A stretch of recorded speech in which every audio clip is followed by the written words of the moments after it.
data, uwo ntavanwamo n'ikindi uretse gusenga no kwiyiriza ubusa. Yesu yabivuze ubwo navuga ati amahoro y'Imana abe muri mwe. Wowe urimo wumva iki kiganiro cyangwa wowe ugiye gufata umwanya wawe wumva iki kiganiro, anjye tugiye kukibanamo. Amazina yanjye nitwa Emmanuel Byiringiro.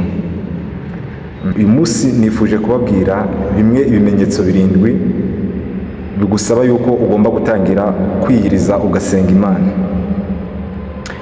Tudatinze, ijambo ry'Imana ritwereka henshi muri Bibiliya ko kwiyiriza ubusa ari imwe mu nzira umukristo akoresha kugira ngo yegere Imana, yicishe bugufi kandi abone imbaraga zo kurwanya Satani.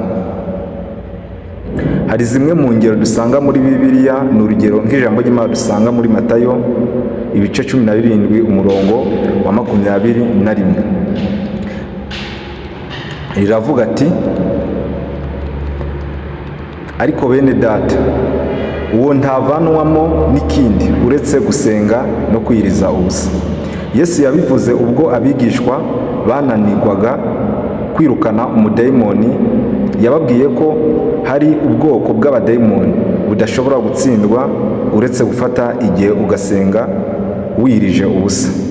Rero muvandimwe, kwiyiriza ubusa bitanga imbaraga zo mu buryo bwose, imbaraga zo kurwanya Satani, imbaraga zo kurwanya icyaha. Ibyo hose ntahandi wazikura usibye gufata igihe ugakora amasengesho yo kwiyiriza ubusa.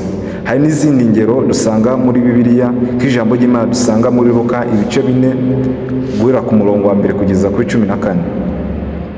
Iri jambo cyangwa ritwereka yuko Yesu amaze kwiyiriza iminsi 40 nibwo Satani yaje kumugerageza, ariko yaramutsinze agasubiza buri kimwe cyose akoresheje ijambo ry'Imana. Ibyo twakura muri iri jambo rigaragara muri Luka igice cya 4 umurongo wa 1 kugeza kuri 14, kwiyiriza ubusa kongera ubushobozi bwo mu mwuka no gutsinda ibigeragezo Satani atunyuzamo.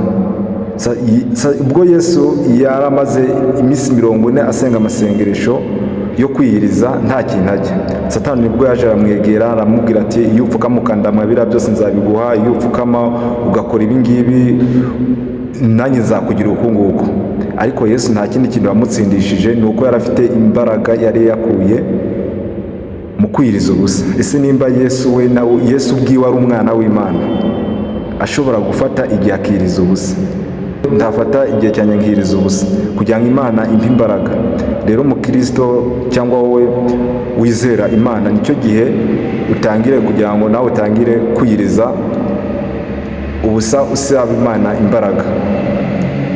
Rero nubwo nta jambo na rimwe nyirizina rivuga ngo umukristo akwiriye kwiyiriza ubusa kugira ngo atsinde Satani, imyandikire ya Bibiliya itwereka neza ko kwiyiriza ubusa ari intwaro y'umwuka ifasha umukristo kwegura imbaraga zo mu mwuka, ifasha umukristo kwegura cyangwa kugira imbaraga zo mu mwuka zimubashisha gutsinda ibigeragezo no gutsinda imbaraga ya Satani. Nta bundi buryo ufite wowe nk'umukristo, nta zindi mbaraga ufite utakura mu kwiyiriza ubusa kugira ngo ubashe gutsinda ibigeragezo ndetse n'umwanzi Satani. Ndatinze rero, dore ibimenyetso bikwereka yuko ukwiriye kwiyiriza ubusa ugasenga Imana. Niba uzi ko wakundaga gusenga, ugakunda kumva indirimbo z'Imana, ugakunda kumva ijambo ry'Imana, ukumva muri wowe ushishikajwe no kuba wajya ahantu barimo barasenga Imana, ubu ngubu ukaba wumva atari ko bimeze, mukristo cyangwa wowe urimo wumva iki kiganiro, nicyo gihe utangire gusenga no kwiyiriza ubusa kugira ngo Imana yongere iguhe imbaraga, kubera ko izo mbaraga nta handi hantu uzazikura atari ugusenga no kwiyiriza ubusa. Ikindi kintu cya kabiri nacyo ugomba, niba wowe ukifitemo cyangwa ufite kimwe muri ibi ngibi 7 kikwereka yuko ugomba gutangira kwiyiriza, ni igihe utangiye kumva urarikiye iby'isi cyane kurusha ibindi, igihe wumva ufite irari ry'ubusambanyi, igihe wumva ukunze iby'isi cyane ku buryo ikiguzi cyose byagusaba kugira ngo ubone icyo umutima wawe urarikiye wagikora. Icyo ngicyo rero ni igihe cyiza ukwiriye gufata umwanya ugasenga, ugasaba Imana imbaraga yo kubasha gutsinda ibyo ngibyo, kubera ko nta handi hantu wakura imbaraga atari ugusenga ndetse no kwiyiriza ubusa. Ikindi kintu cya gatatu ni igihe abantu bawe cyangwa inshuti zawe, umuryango wawe, abavandimwe bawe, abo mubana, abo mwigana, abo mukorana ku kazi batangiye guhura n'ibibazo umufiririzo. Icyo ni cyo gihe ugomba gutangira gusenga, utangira kwiyiriza kugira ngo Imana ibakize bya bibazo, ugasaba Imana imbaraga, ukabasengera ubasabira imbaraga kugira ngo ubashe guca muri bya bibazo. Ikindi kintu cya kane, iyo utangira kukibona nacyo ugomba gutangira kwiyiriza ndetse no gusenga. Ni igihe wumva muri wowe nta mahoro ufite, ibintu byawe byose ukaba wabikoze neza ariko wowe muri wowe ukaza wumva nta mahoro ufite. Ni urugero, niba uri umupapa cyangwa uri umumama, abana bawe bose wabajyanye ku ishuri, wabishyuriye amafaranga ya minesi, buri kimwe cyose gisaba mu rugo uragifite, ariko wowe muri wowe uri kumva nta mahoro ufite. Rero nta kindi kintu cyabasha kuguhesha amahoro usibye kwiyiriza ubusa, kubera yuko bitabaye uko nguko muri uko kubura amahoro kwawe, umwanzi Satani ashobora kukuzamukiramo maze ukajya depresiyo iri hejuru, bikaba byakuviramo n'ibindi. Icyo nicyo gihe cyiza nacyo cyo gutangira gusenga ukiriza ubusa kugira ngo Imana iguhe imbaraga zo kubasha guca muri ibyo ngibyo. Ikindi gihe cya gatanu,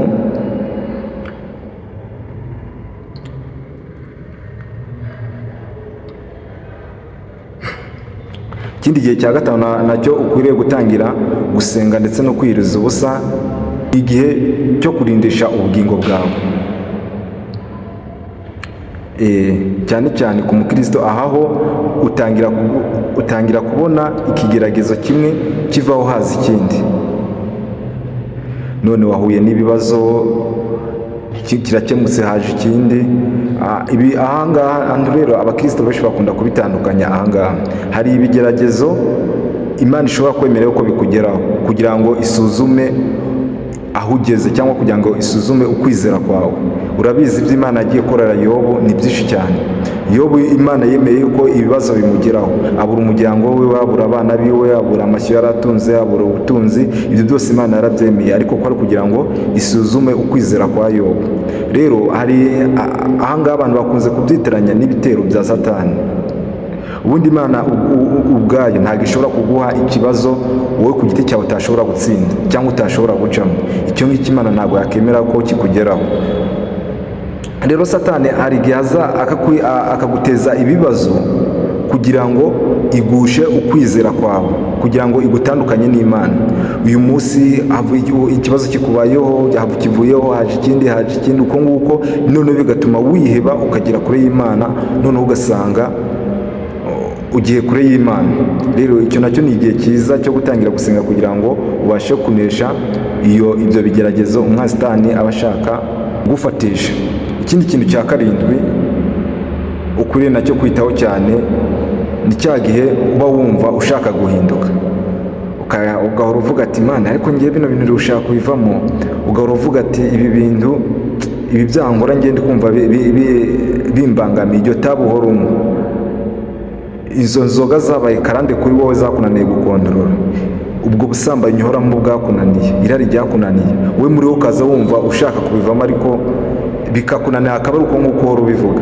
Rero ndagira ngo nkubwire yuko nta kindi kintu cyagufasha usibye gusenga Imana, usibye kwegera Imana ugasenga. Nicyo kintu cyonyine gishobora kuba cyagufasha muri ibyo ngibyo.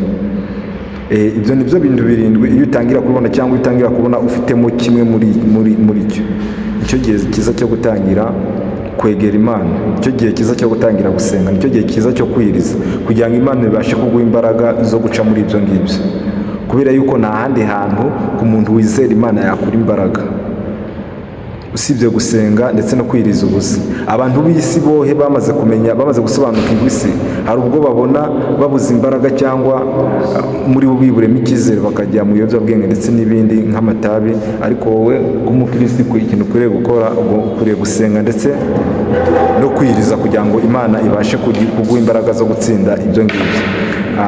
Nk'uko nabibabwiye, ngiye amazina yanjye nitwa Emmanuel Byiringiro. Ubaye utarakora subscribe wabasha kuyikora kugira ngo uzubasha gukurikirana n'ibindi biganiro usanga kuri iyi YouTube channel yacu yanyu.